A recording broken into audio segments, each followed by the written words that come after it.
Hi viewers. நான் இனிஷியலாக 200 grow packs வச்சு ஒரு 2 இயர்ஸ்க்கு முன்னாடி ஜாஸ்மின்லாம் போட்டு வச்சுருந்தேன். ஒரு அபவுட் 350 பிளான்ஸ் கிட்ட. அது நல்லா புஷஸ் ஆகிட்டு நடுவில் நிறையா அப்பப்போ பூ பூக்கும். அந்த வெட்டுக்கிளி வந்து கடிச்சு விட்டுரும் அந்த இலையில. அதனால் திரும்ப ஃப்ரெஷ்ஷாக வரும், ஒரு சீசனுக்கு பூலாக வரும்.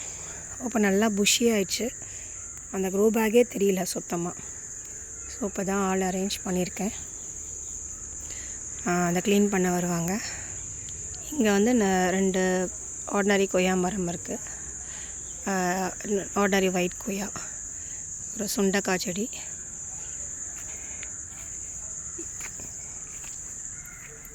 இது வந்து அத்திப்பழம், ஃபிக்கு. இதுவும் அந்த குரங்கு வந்து கடிச்சு விட்டுடுது. இது அபவுட் 3.5 feet இருக்குது.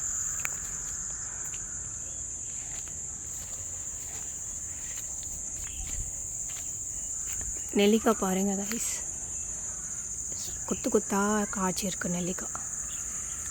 இது வந்து மலை நெல்லிக்காய், பெரிய நெல்லிக்காய். இது வந்து சின்ன நெல்லிக்காய்.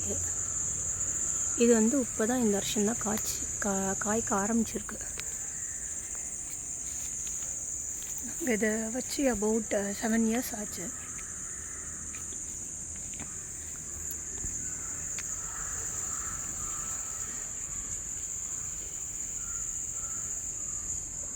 இதை பார்த்தீங்களா, சின்ன நெல்லிக்காய் இப்போ தான் காய்க்க ஆரம்பிச்சிருக்கு.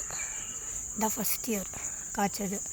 அபவுட் 8 to 10 years ஆச்சு வச்சு. இந்த மலை நெல்லிக்காய் வந்து இது வந்து பெரிய நெல்லிக்காய் 3 years ஆச்சு. இது காய்ச்சி இந்த வருஷம்தான் ஈல்டு நிறையா இருக்குது.